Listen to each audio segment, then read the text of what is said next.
So, who did I say is going to start first? Deborah, or was it Linda is going to start first today? Cheryl. Linda. All right. Linda Armstrong, please tell us a little bit about yourself and then let us know what book you're sharing with us today that you just feel everyone's got to dive into and give it a look. Okay, sure. I am a energy healer and a transformation life coach, and I specialize in working with people who are going through spiritual awakening and all that comes up with all of that, which could be quite a bit. So I release limiting beliefs, patterns, programs, things, trauma, things that are holding you back in your life. That's basically what I do.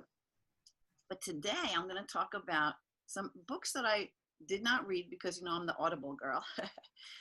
But I have a book here. Oh. Sara book, okay. This is from, Esther Hicks. So there's a series of 3 books. And there might even be a 4th one now. But I was turned on to these years ago when I was first starting out as a law of attraction coach, really into law of attraction. And the thing about these books is that it's such a great way to really feel your way with working with law of attraction, because you're doing it, you have to get into that childlike wonder that of all the possibilities that are there for you and be able to be in that high energy of joy and happiness. And these kids in this book are there. And so there's all these things they want to do, and they dream, they don't see how it's even possible, but they don't let go of this dream of what they want. And then they, and they meet this owl, which that can speak to them. So they have this friend in this owl, and this whole story, and it goes through all of these different books of this relationship between this owl who can speak to them, and they're having these ideas that come to them actually come to fruition in their life. So it's really cool because it shows you, basically, if you want to create, you do have to just keep it simple. We tend to complicate things so much. And this book is a perfect way of getting into that energy of how to manifest through your energy and these high vibrations as so easily put together in this book. And it'll keep, let me tell you, people of all ages. My son at the time was 5. He's loving it. I'm loving it. I mean, people of all ages will love it. So it's really a great book, especially on CD, to have, say, in your car when you're on a long ride, because the ride will be over like this, because you do not want the story to end. And when you finish the first book, you just want to pop in the next CD or start reading the next book. So it's a lot of fun. Awesome, Linda. I love that. So was it written for kids originally, or do you know? No, I think it's written for people of all ages, but it's okay through this mindset. Nice. You got to lighten up the energy around what you want. Mm-hmm. Have fun with it. That's important. I know. And people of our generation, I mean, we're still young at heart, but it's only just starting to, parents are starting to let their kids have their way in a good way. They don't want to limit them. And that's a great book to give to a kid. Say, I do not want to limit you, honey. Don't let me get in your way. Read that book. Right? Awesome. Just say the things they thought were impossible are not. Yeah. And holding the picture, the dream, the idea, and then it came to them. Mm-hmm. Nice. Repeatedly. It's funny. I'm working on some affirmations with Louise Hay's Heal Your Life book. Mm-hmm. And there was one I came across that was so freeing because I know it's true, but I haven't allowed myself. It's easy to ask for what you want. Yeah. So I forget the first part of the affirmation is, I enjoy the process of life. It's easy to ask for what you want because life loves and supports you, period. That's true. That statement is true. And you just got to really get it into your being that it is true.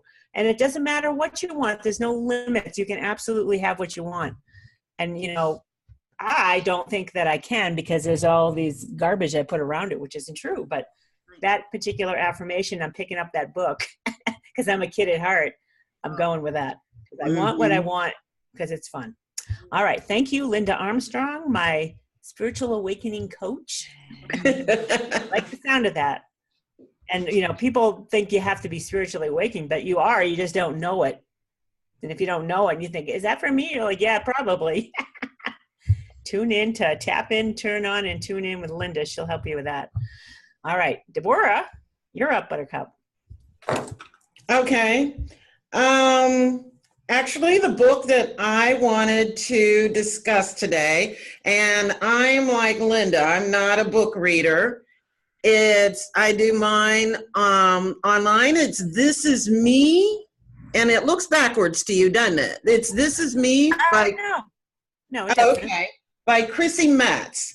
And Chrissy Metz is, and it's called This Is Me, Loving the Person You Are Today. And what I love about this book, if you're familiar with Chrissy Metz, she's the heavy star in the This Is Us, what's it called? TV show that's on. And I love that show.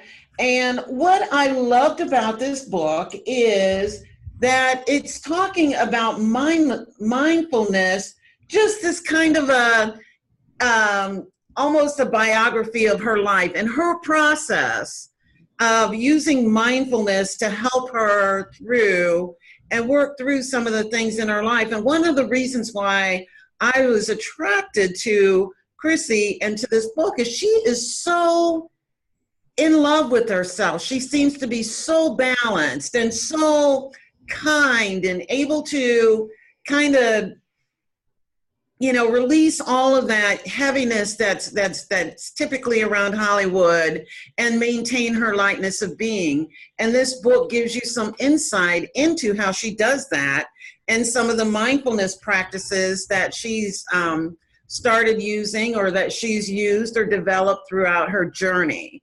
And so like one of her, I guess her spirit animal that she really loves is the bee. And she loves the bumblebee because scientifically, bumblebees should not be able to fly.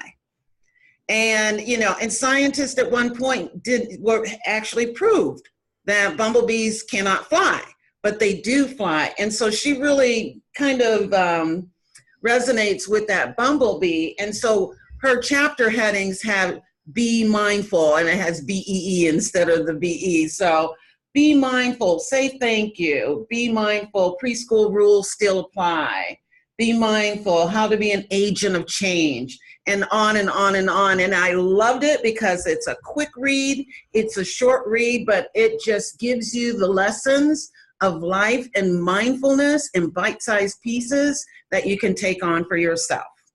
Thank you, Deborah. Now, you neglected to introduce yourself to us. Could you just do that after the fact? Because there's a reason why you're into this mindfulness stuff, isn't there? Yes. My name is Deborah Edwards, and I am the founder of Grateful Own, and I teach mindfulness and meditation and Ayurvedic practices, especially when it's related to reducing stress and creating the life you want and creating that balance in your life, which includes observing and paying attention to your mind, body, and spirit. Nice. Thank you. So This Is Me, right? Yes. This is the name of the book. This Is Me. And we'll have it on our blog page where you can find a link to that book. We'll share it there on the Mind, Body, Spirit Network. So thank you, Deborah. That's excellent. Yes, I mean, that's a hugely successful show. This Is Us. I think it's on NBC. I forget what night of the week. Do you remember? It's Tuesday or Thursday. I forget. Yeah, I think I forget because I always record it because I'm always busy. Yeah. But it's getting a lot of notoriety, and it's an excellent family-based type of thing, and understanding the dynamics in a family and what she goes through with, you know, self-image and weight and all that type of stuff. It's awesome. One thing that's really cool is she really is her character in a lot of ways. Oh yeah. And so the journey that she has, you see part of it in the This Is Us, but you see how that played out in her life to bring her to a mindful, toward her healing and more mindfulness. Nice. All right. Thank you, Deborah. Cheryl Murphy, you're up, Buttercup. Hi, everyone. My name is Cheryl Murphy, and I'm a psychic medium, and I'm located north of Los Angeles. But I love to do my work in mediumship because I bring through messages of hope and validation and confirmation that our loved ones never die. And if anything, they're more alive than ever, and that love is eternal. And the book I'm recommending today is Mike Dooley's The Top 10 Things Dead People Want to Tell You. And a lot of you guys might know Mike Dooley. One of his best books also was Totally Unique Thoughts. So Mike Dooley, this book was written back in 2014, but I highly recommend it. Each chapter is so inspirational, and it builds on each chapter, and you can really open any page and you will be uplifted and definitely inspired. Mike Dooley is a Hay House author. He also has a website called tut.com, that's TUT.com, where you can sign up for daily notes from the universe in your inbox. So I do that, and I love that. I encourage all of you to sign up for that. But Mike Dooley talks about the top 10 things dead people want you to know. And I'll just give you a couple of chapter titles here. The first one is called We're Not Dead. So, and then the second one is about, yes, your dreams really do come true. And one of his other chapters is about love is the way and truth is the path. So he talks about, humans, he talks about our pets, he talks about the inspiration of what it is to be alive. And that each time you read his book, you can just open any page and you can feel that high frequency, that high vibration of divine love that he is bringing through on this book. And I think that's where we all need to kind of live and realize that our lives truly are miraculous, and about how powerful we are as creators and how close our loved ones are in our lives. So I just want to highly recommend. Mike Dooley is really one of a kind. Nice. Yeah. Is he a spiritual medium? No, he's not. He's an inspirational speaker. He used to be an accountant with Price Waterhouse, and he actually Very buttoned up. Yeah, he actually started becoming more of an inspired speaker, realizing that is another path of his. So he's really taken on quite a role where he does events throughout the country. So if you ever have a chance to see him in person, or he's just a delight. I know he comes to Mile High on occasion, as I recall, in Denver. Oh, great. Yeah, he comes to Mile High. Seen him there? I have not seen him yet. I have Okay. not seen him in person yet, but I've watched his videos, and I've taken his online classes, and he also offers a lot of in-person coaching. Cool. But what an inspiration. Nice. That's good to know. Well, my book is very similar today. That's kind of funny. Now, Cheryl, you could write a book about that. You are a spiritual medium. The top 10 things archangels want you to know. Thank you. That's funny. Well, all right. So my name is Liz Garcia. I'm founder of the Mind, Body, Spirit Network, and I help to support people like Cheryl and Deborah and Linda in their efforts to be found as alternative healers, and really passionate about what they do, and loving and helping people is their true passion. When they're, fueled up with love, you're going to experience it. So that's what I'm here to do, is help get these guys who, don't necessarily like to toot their own horn, and let me do it for them. So my book today is called The Afterlife of Billy Fingers: How My Bad Boy Brother Proved to Me There's Life After Death. And I went to see an alternative healer, very unusual type of healer I had to go see. And I realized after my first session with her, and she said to me, "You got to read this book, Liz." I'm like, okay. So I got the book. I ate it up in one night. I'm like, that's why I had to go see her, among other things. But I felt, oh my God, I had to read that book. So it's a true story about a guy whose nickname was Billy Fingers. And he died at around age 62. He got hit by a car as he was running out of a rehab house for heroin. He was a heroin addict, and he was addicted his whole life. And his family was like, as you can imagine, was like distraught, like, oh my God, what's he up to now? He couldn't get help. He just was a mess. And his family's always worried about him. You know family stories that are similar. So when he died, he came back and started talking to his sister, and she, of course, thought she was going nuts. But as you read the story, you realize he's always planting seeds of evidence that he knows what's going on. He's aware of things so that when she encounters other people, he'll say, while you're out and about, go tell your friend so-and-so this. And then when she tells her friends what he told her, they're like, oh my God, how did he know? So he plants all these seeds of awareness, like, I'm real. There is life after death. And what's going on there is the same thing that Cheryl's talking about. There's healing light of truth coming through his messaging. And there's a lot of key points I got out of it. One of them from the beginning was, you've got to let go of judging anybody's life. And even he, he was an addict. He was a gambler, addict. His life would be considered a mess. But after he died, he's like, you know what? I came here to do that.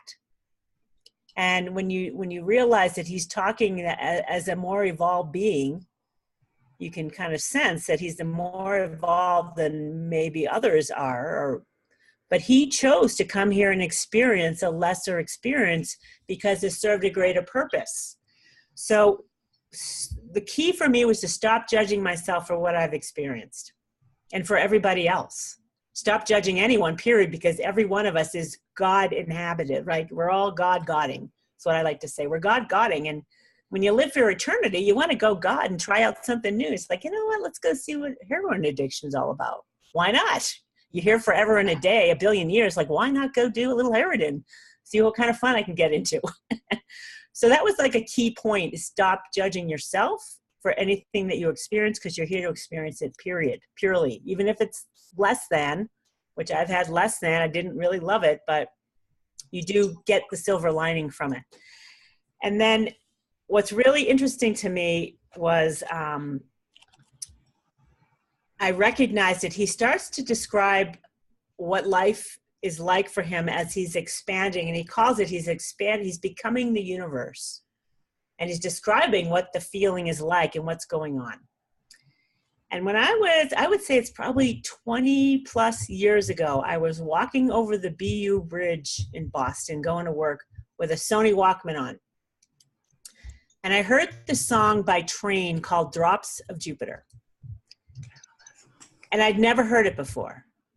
And I also was pretty practical, realistically minded back then.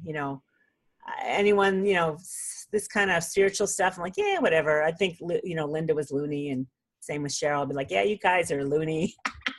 Way back then. And that was my kind of state of mind. So I listened to Drops of Jupiter, and it says, now that she's back from the atmosphere, drops of Jupiter in her hair. She looks like summer and acts like rain. And as I'm listening to it, I start to well up with emotion. And I'm like, oh my God, this is where I'm from. Like, this is not a normal thought for me, but I felt it fully, like, whoa, I'm not of this world. This is my world. Drops of Jupiter, like out among the stars, which it sounded nutty, but I felt it so fully. And then when Billy Fingers starts to talk about becoming the universe, it's that which I'm remembering is the truth of me and all of us. Whatever, there's so many possibilities when you're infinite, right? And this is a memory I have when he started describing it, I'm like, oh my God, that's what I was remembering. So it was super healing for me to realize I'm going back to there, I'm coming back. We're going in and out all the time. So it's all good. And Linda, that beautiful sister of yours, is becoming the universe right now. I can feel it. So The Afterlife of Billy Fingers by Annie Kagan. She's got a great Facebook page and website, and it's a great read. And I read it in a night because I needed to, and now I've read it 3 more times, and I keep getting, how the more you read something, the more it integrates. You keep getting it. It's like connecting. So highly recommend that. All right. Cheryl, you read it, didn't you? I did. I loved it. I loved it. Yeah. And he's a comical guy. He's a funny guy. He's a very lovable. And he's like, hey, I am lovable, but I liked doing that heroin thing too. All right, ladies, thank you so much for being a part of our April 2018 High Vibe Tribe book review. I will be sharing it all over the place and let you know when it's all good, said and done. Thanks, you guys. Awesome. Thank you. Bye. Okay, Bye. recording is, I stopped my recording. Who